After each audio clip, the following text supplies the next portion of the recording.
بسم اللہ الرحمن الرحیم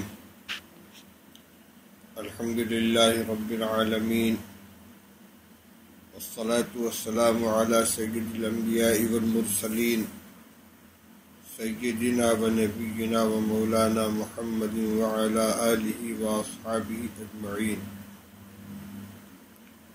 اما بعد فعن ابی ایوب الانصاری رضی اللہ تعالی عنہ قال جاء رجل إلى النبي صلى الله عليه وسلم فقال عزني وأوجز فقال إذا قمت في صلاتك فصل صلاة مودع ولا تكلم بكلام تعذر منه غدا وأجمع الآياس مما في أيدي الناس.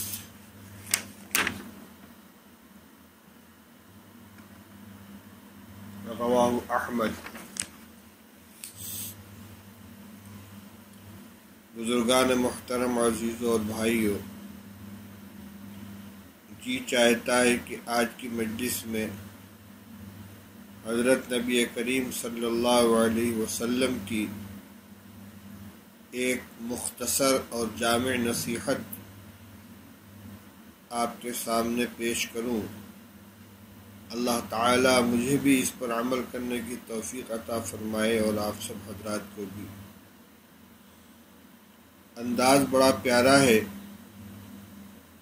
حضرت ابو ایوب انصاری رضی اللہ تعالی عنہ ارشاد فرماتے ہیں کہ حضرت نبی کریم صلی اللہ علیہ وسلم کی خدمت میں ایک آدمی حاضر ہوا اور اس نے یہ عرض کیا کہ آپ مجھے نصیحت فرما دیجئے اور مختصر نصیحت فرمائیے. دو درخواستیں ہیں. ایک تو یہ کہ مجھے نصیحت فرمائیے، دوسرے یہ کہ وہ نصیحت مختصر ہو. صحابہ کرام رضی اللہ تعالی عنہ نبی کریم صلی اللہ علیہ وسلم سے بسا اوقات ہدایات حاصل فرماتے تھے، سوالات کرتے تھے اور مقصد عمل ہوتا تھا.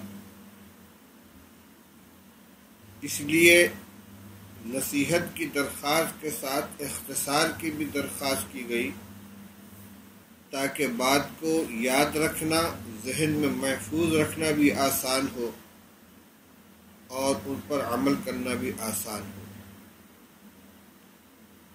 نبی اکرم صلی اللہ علیہ وسلم نے درخواست کا دونوں حصہ قبول فرما لیا، نصیحت بھی فرمائی اور اختصار کا بھی خیال رکھا. آپ نے 3 باتیں ارشاد فرمائیں. فرمایا اذا قمت فی صلاتک فصل صلاة مودع ولا تکلم بکلام تعذر منه غدا واجمع الایاس مما فی ایدی الناس. یہ 3 نصیحتیں ہیں. بالترتیب میں تینوں کی مختصر نصیحت تفصیل آپ کے سامنے پیش کرتا ہوں.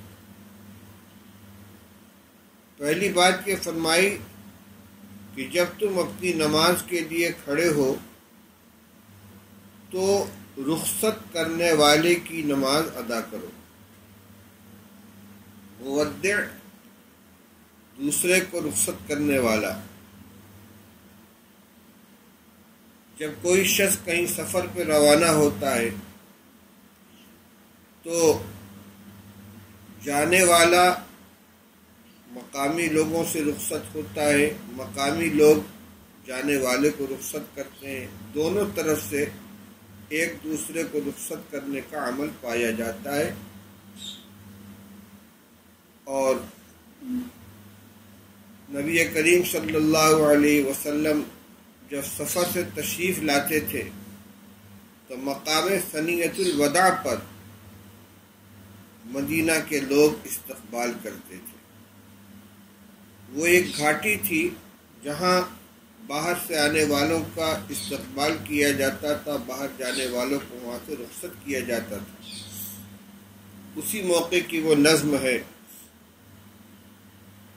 جس کو بڑے اچھے انداز میں پڑھا گیا ہے، جو سنیت الوداع کے موقع پر کے مقام پر رسول اللہ صلی اللہ علیہ وسلم کا استقبال کرتے ہوئے مدینہ کے بچوں نے پڑھا تھا۔ طلع البدر علینا من ثنیات الوداع وجب الشکر علینا ما دعا للہ داع۔ اب حدیث پاک کا مفہوم سمجھیے۔ آپ فرماتے ہیں کہ جب تم نماز کے لیے کھڑے ہو تو رخصت کرنے والے جیسی نماز ادا کرو۔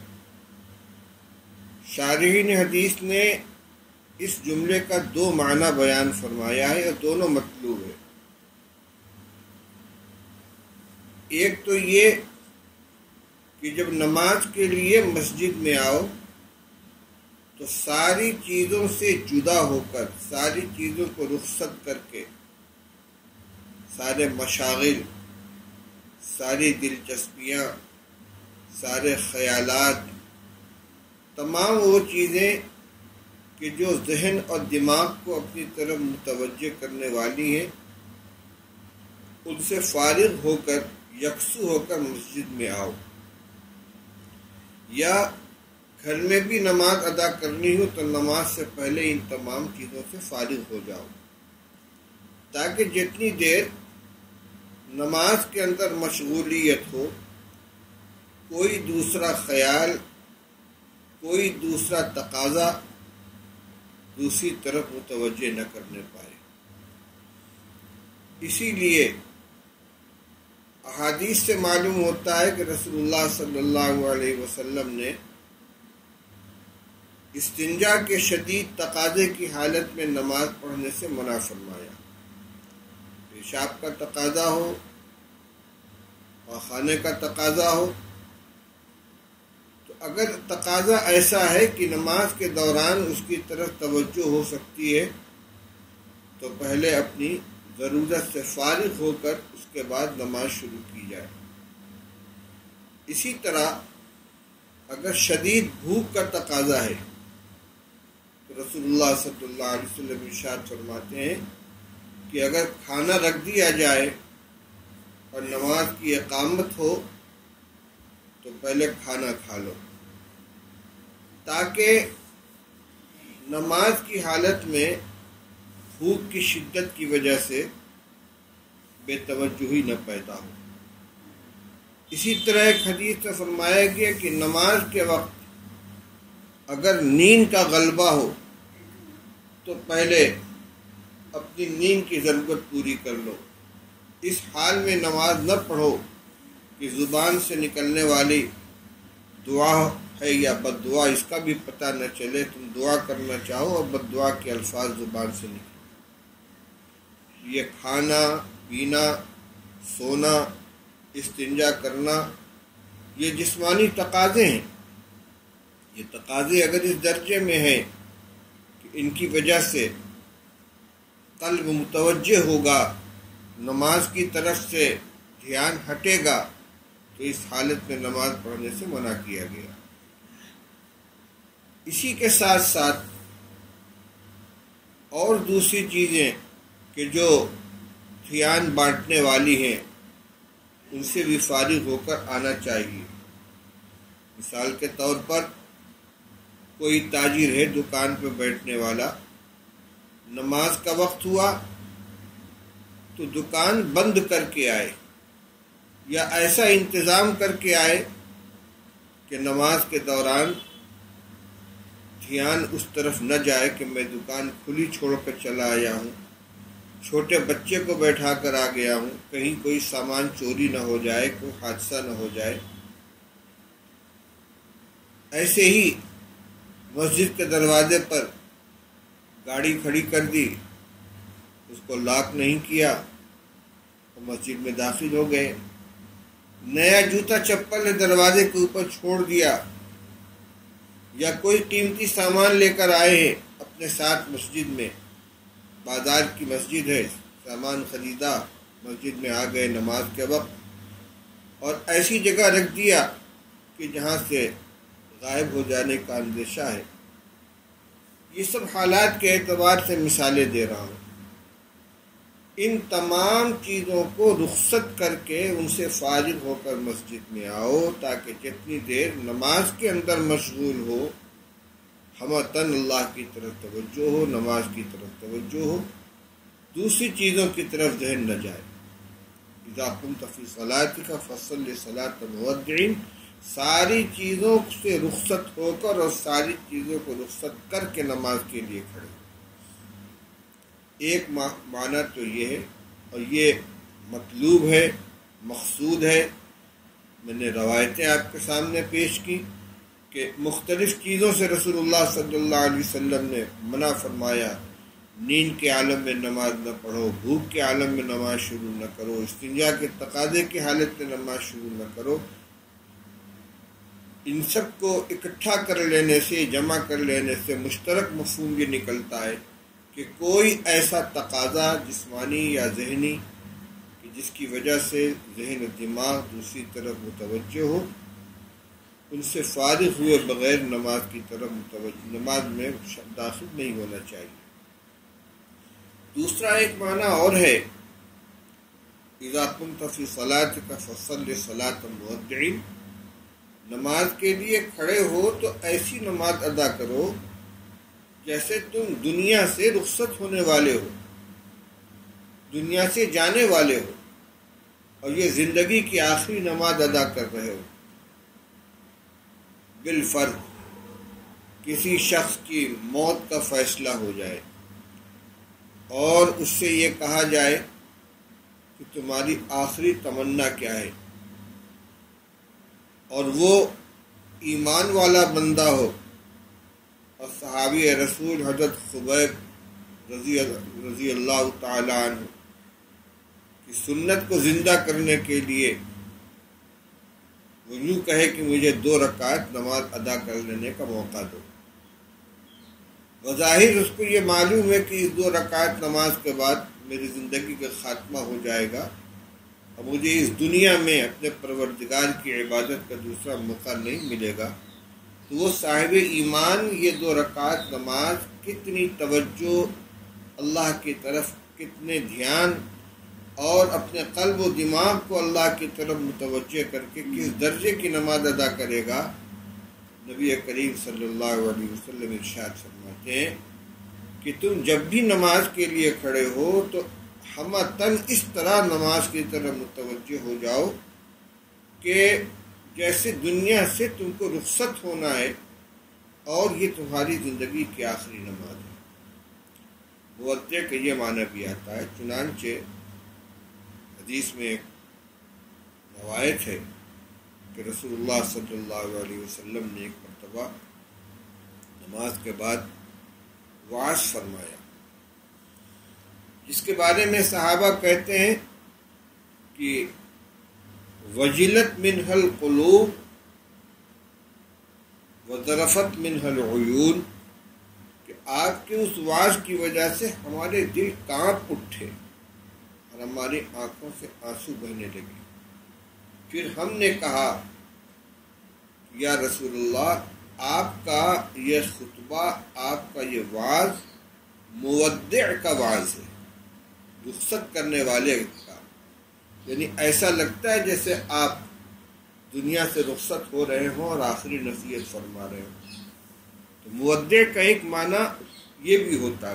اس وقت صحابہ نے آپ سے فرمایا کچھ اور نصیحت فرما دیجیے، تو آپ نے کچھ مختصر نصیحت فرمائی تھی، انشاءاللہ کسی موقع پر وہ روایت بھی آپ کے سامنے آ جائے گی۔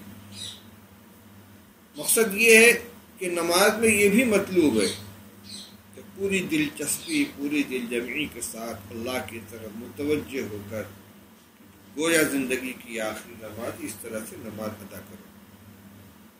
دونوں مفہوم کو سامنے رکھ کر حاصل یہ نکلتا ہے کہ نماز کے لیے جب انسان کھڑا ہو تو صرف جسم سے نہیں بلکہ اپنے پورے وجود کے ساتھ، پورے خیالات کے ساتھ، ذہن و دماغ کے ساتھ ہمتاً اللہ کی طرف متوجہ ہو۔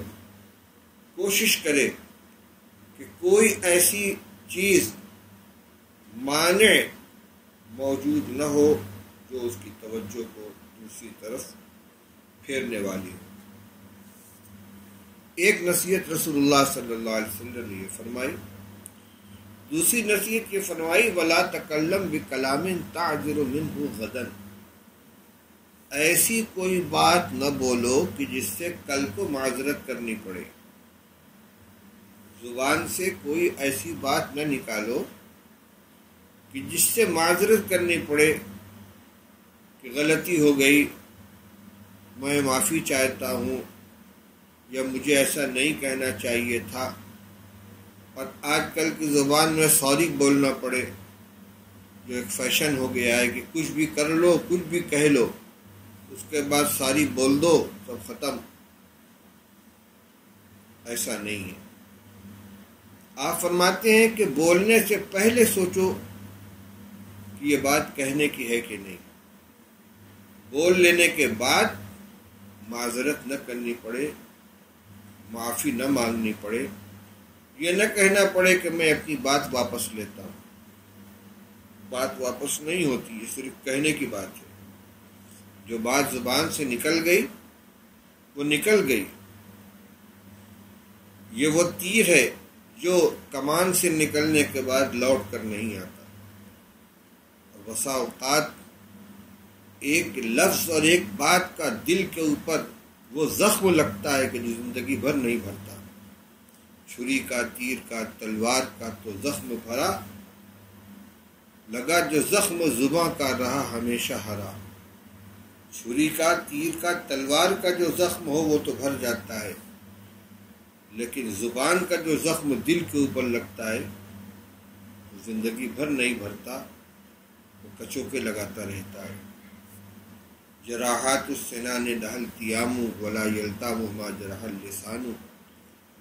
اس لیے بولنے کے بعد معذرت کرنا، معافی مانگنا، اپنی بات کو واپس لینا، اس سے بہتر یہ ہے کہ سوچ کر آدمی بولے کہ یہ بات بولنے کی ہے یا نہیں، چاہے دین کی ہو، چاہے دنیا کی ہو، کسی شخص کے ساتھ معاملہ ہو، عام گفتگو ہو، بالارادہ بالقصد ایسی کوئی بات زبان سے نہیں نکالنی چاہیے۔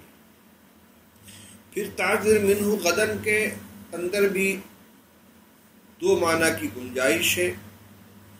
فرمایا ایسی بات مت بولو جس سے کل کو معذرت کرنی پڑے، شرمندگی اٹھانی پڑے۔ یہ کل ایک تو دنیا کا کل ہے کہ یہاں پر آج ایک بات کہی ہے، اگلے دن آئندہ جب اس کے اوپر مواخذہ ہو تو معافی مانگنی پڑے۔ فرمایا کہ ایسی کوئی بات نہ نکالو زبان سے جس سے آئندہ معافی طلب کرنی پڑے۔ دوسرا کل وہ ہے جس کو قیامت کہتے ہیں، اس کے بارے میں قرآن پاک میں ارشاد فرمایا گیا، یا ایھا الذین آمنوا اتقوا اللہ ولتنظر نفس ما قدمت لغد واتقوا اللہ۔ اے ایمان والو، اللہ سے ڈرو، اور ہر جاندار کو یہ دیکھنا چاہیے کہ اس نے کل کے لیے کیا بھیجا ہے۔ یہ جو غد ہے یہ دنیا کا کل نہیں، بلکہ اس دنیا کے ختم ہو جانے کے بعد جو دن آنے والا ہے، یعنی یوم القیامہ، وہ مراد ہے۔ تو مطلب یہ ہوا کہ دنیا میں ایسی کوئی بات مت بولو کہ محشر کے میدان میں اس کے اوپر شرمندہ ہونا پڑے اور معذرت کرنی پڑے، کیونکہ محشر میں جہاں حساب و کتاب ہوگا وہاں اعمال کے بارے میں بھی باز پرس ہوگی اور اقوال کے بارے میں بھی باز پرس ہوگی۔ چنانچہ بخاری شریف کا جو آخری باب ہے جس پر امام بخاری رحمۃ اللہ علیہ نے اپنی کتاب ختم کی ہے، اس میں جو باب قائم کیا ہے، باب قولی تعالی وَنَضَعُ الْمَوَازِينَ الْقِسْطَ لِيَوْمِ الْقِيَامَةِ وَأَنَّ أَعْمَالَ بَنِي آدَمَ وَقَوْلَهُمْ تُؤْذَنُ۔ اس بات کا بیان کہ قیامت کے دن اللہ تعالیٰ فرماتے ہیں کہ ہم میزان قائم کریں گے انصاف کے لیے قیامت کے دن، اور اس بات کا بیان کہ بنی آدم کے اعمال اور ان کے اقوال کو وزن کیا جائے گا۔ تو یہ اقوال بھی وہاں پیش کیے جائیں گے، ان کا بھی وزن ہوگا کہ یہ نیک ہے یا بد ہے۔ اگر اچھی بات زبان سے نکلی ہے تو اس کا اچھا بدلہ ملے گا، اور بری بات زبان سے نکلی ہے تو اس کا خمیازہ بھگتنا پڑے گا۔ تو ایسی بات زبان سے نہ نکالو کہ کل محشر کے میدان میں اس کی وجہ سے شرمندگی اٹھانی پڑے۔ حاصل اس کا یہ نکلا کہ زبان کی حفاظت کرو، کم بولو، بقدر ضرورت بولو، اور بولنے سے پہلے خوب سوچ لو۔ چونکہ اختصار پیش نظر ہے، اس لیے زیادہ تشریح کرنے کے بجائے حدیث کا اگلا ٹکڑا دیکھتا ہوں۔ نبی کریم صلی اللہ علیہ وسلم نے ارشاد فرمایا وَأَجْمِعِ الْأَيَاسَ مِمَّا فِي أَيْدِي النَّاسِ، لوگوں کے ہاتھ میں جو کچھ ہے اس سے اپنے آپ کو پورے طور پر مایوس کر لو۔ کسی کی کسی چیز سے توقع مت رکھو کہ یہ فلاں چیز مجھ کو مل جائے گی یا فلاں شخص سے میرا فلاں کام ہو جائے گا۔ لوگوں کے ہاتھ میں کیا ہے؟ لوگوں کے ہاتھ میں پیسہ ہے، ساز و سامان ہے، لوگوں کا کچھ کام بنا دینا ہے، بظاہر کام آ جانا ہے۔ جو کام لوگوں کے ہاتھ سے ہوتا نظر آتا ہے، رسول اللہ صلی اللہ علیہ وسلم ارشاد فرماتے ہیں اجمع الایاس، پوری قوت کے ساتھ، مضبوطی کے ساتھ اپنے آپ کو پورے طور پر ان چیزوں سے مایوس کر لو، نا امید کر لو کہ جو لوگوں کے ہاتھ میں ہے۔ یہ بہترین نسخہ ہے۔ یہ روایت میں مشکات شریف سے پڑھ رہا ہوں، کتاب الرقاق سے۔ اسی کتاب الرقاق میں ایک دوسری روایت ہے حضرت سہل بن سعد رضی اللہ تعالیٰ عنہ کی، جس سے اس روایت کا مضمون واضح ہوتا ہے۔ عن سہل بن سعد رضی اللہ تعالیٰ عنہ قال جاء رجل فقال یا رسول اللہ دلنی علی عمل اذا انا عملته احبنی اللہ واحبنی الناس، قال ازہد فی الدنیا یحبک اللہ وازہد فیما عند الناس یحبک الناس، رواہ الترمذی وابن ماجہ۔ حضرت سہل بن سعد رضی اللہ تعالیٰ عنہ ارشاد فرماتے ہیں کہ ایک شخص رسول اللہ صلی اللہ علیہ وسلم کی خدمت میں حاضر ہوا اور اس نے عرض کیا کہ یا رسول اللہ مجھے کوئی ایسا عمل بتا دیجئے کہ جب میں اس کو کروں تو اللہ بھی مجھ سے محبت کرنے لگے اور لوگ بھی مجھ سے محبت کرنے لگے۔ عجیب سوال ہے، اللہ کی نظر میں بھی محبوب بن جاؤں اور لوگوں کی نگاہ میں بھی محبوب بن جاؤں، ایسا کوئی عمل بتا دیجئے۔ تو رسول اللہ صلی اللہ علیہ وسلم نے دو باتیں فرمائی۔ ازہد فی الدنیا یحبک اللہ، دنیا سے بے رغبت ہو جاؤ۔ دنیا میں جتنی چیزیں موجود ہیں، مال ہے، جائیداد ہے، دولت ہے، عہدہ ہے، منصب ہے، دنیا میں جو کچھ ہے ان سب سے بے رغبت ہو جاؤ، زہد اختیار کرو۔ یحبک اللہ، اللہ تعالیٰ تم سے محبت کرنے لگیں گے، کیونکہ یہ دونوں چیزیں ایک دوسرے کے مقابل ہیں۔ حب دنیا اور محبت الہی دونوں ایک قلب کے اندر کامل طور پر جمع ہو جائیں، یہ ہو نہیں سکتا۔ دنیا کی محبت جتنا دل سے نکالو گے اتنی اللہ کی محبت بھی آئے گی اور اللہ کی محبوبیت بھی آئے گی۔ یعنی یہ نہیں فرمایا کہ تمہیں اللہ سے محبت پیدا ہو جائے گی، بلکہ فرمایا کہ اللہ تم سے محبت کرنے لگیں گے۔ تو دو سوال تھا، ایسا عمل بتائیے کہ جس کو کروں تو مجھے اللہ اپنا محبوب بنا لے، اور دوسرا سوال یہ تھا کہ وہ عمل ایسا ہو کہ جس سے لوگ مجھ سے محبت کرنے لگیں۔ تو پہلے ٹکڑے کا جواب یہ ہے، دنیا میں جو کچھ ہے اس سے اپنے آپ کو بے رغبت کر لو، اللہ تم کو اپنا محبوب بنا لیں گے۔ اور وَازْهَدْ فِيمَا عِنْدَ النَّاسِ يُحِبُّكَ النَّاسِ، لوگوں کے پاس جو کچھ ہے اس سے بے رغبت ہو جاؤ، اپنی امید منقطع کر لو، لوگ تم سے محبت کرنے لگیں گے۔ کیونکہ مال سب کو محبوب ہوتا ہے۔ جب لوگوں کے مال پر، ان کی جائیداد پر، ان کی دولت پر کسی کی نگاہ ہوگی، چاہے کتنا ہی بڑا آدمی ہو، لیکن اگر مال والے کو یہ محسوس ہو کہ یہ میرے مال پر نظر رکھتا ہے، میری دولت پر اس کی نگاہ ہے، تو اس کی وقت، اس کی عزت گھٹے گی، اس لیے کہ مال محبوب ہے، وہ اپنے مال کے ساتھ جس کی محبت دیکھ رہا ہے وہ اس کو اپنا رقیب سمجھ رہا ہے۔ تو فرمائے کہ لوگوں کے پاس جو کچھ ہے اس سے بے رغبت ہو جاؤ، لوگ تم سے محبت کرنے لگیں گے۔ اسی کو اس روایت میں اس طرح بیان فرمایا، اجمع الایاس مما فی ایدی الناس، لوگوں کے پاس جو کچھ ہے اس سے پورے طور پر اپنے آپ کو نا امید کر دو۔ اللہ تعالیٰ کسی بندے کے ذریعے تمہاری ضرورت پوری کرا دے، یہ اللہ کا کرم ہے، تم محتاج بن کر اس کی طرف متوجہ نہ ہو۔ حضرت حکیم ابن حزام رضی اللہ تعالیٰ فرماتے ہیں کہ میں نے رسول اللہ صلی اللہ علیہ وسلم سے ایک مرتبہ کچھ مانگا، سوال کیا، آپ نے عطا فرمایا، پھر مانگا، پھر عطا فرمایا، پھر مانگا، پھر عطا فرمایا۔ اس کے بعد آپ نے ارشاد فرمایا، حکیم لا تسأل الناس، لوگوں سے سوال مت کیا کرو۔ اسی طرح حضرت عمر رضی اللہ تعالیٰ عنہ رسول اللہ صلی اللہ علیہ وسلم نے کچھ دینا چاہا تو فرمایا یا رسول اللہ کسی ایسے آدمی کو دے دیجیے کہ جو مجھ سے زیادہ ضرورت مند ہو۔ تو آپ نے فرمایا کہ کسی سے سوال مت کرو، کسی کے مال کی طرف نگاہ مت رکھو، لیکن بغیر مانگے اللہ تعالیٰ اگر کوئی چیز عطا فرماتے تو اس کو قبول کر لو۔ اس لیے اگر سب کا دل اللہ کے ہاتھ میں ہو، ساری چیزوں کا مالک وہی ہے، کسی کو ذریعہ بنایا، کسی کے ذریعے سے ہمارا کوئی کام کروا دیا، ہماری کوئی مدد کروا دی، اللہ کا عمل ہے، ہم اس سے بندے سے امید لگائے ہوئے نہیں، اللہ کا شکر ادا کریں۔ اشراف نفس نہیں ہونا چاہیے، توجہ دل کا میلان اس کی طرف نہیں ہونا چاہیے۔ تو زہد کا مطلب یہی ہے کہ ہم اپنے دل کو کسی کے مال، کسی کی چیز کی طرف نہ لگائیں، اور یہ چیز اگر حاصل ہو جائے گی تو فرمایا کہ لوگ تم سے محبت کریں گے۔ اب آ جائیے لوٹ کر پہلی حدیث کی طرف، جس میں رسول اللہ صلی اللہ علیہ وسلم نے 3 نصیحتیں فرمائی ہیں۔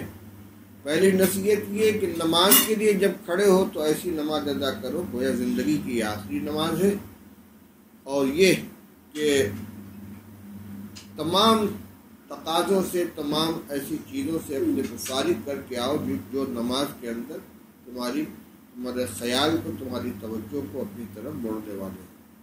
دوسری نصیحت فرمائی کہ ایسی بات زبان سے نہ نکالو جس سے کل کو معذرت کرنی پڑے، اس کا حاصل زبان کی حفاظت ہے۔ اور تیسری نصیحت فرمائی کہ لوگوں کے ہاتھ میں جو کچھ ہے اس سے اپنے آپ کو پورے طور پر نا امید رکھو، کسی کی کسی چیز سے امید مت لگاؤ۔ یہ 3 نصیحتیں ہیں جو اپنے الفاظ کے اعتبار سے یقیناً بہت مختصر ہیں، لیکن اپنے مضمون اور اپنے مفہوم کے اعتبار سے انتہائی اہم اور انتہائی جامع ہیں۔ رسول اللہ صلی اللہ علیہ وسلم نے سائل کے دونوں سوال کو گویا منظور فرما لیا اور اس کی تکمیل فرمائی، نصیحت بھی فرمائی اور اختصار کا بھی خیال رکھا۔ اللہ تعالی ہم سب کو بھی عمل کرنے کی توفیق عطا فرمائے۔ وآخر دعوانا ان الحمد للہ رب العالمین۔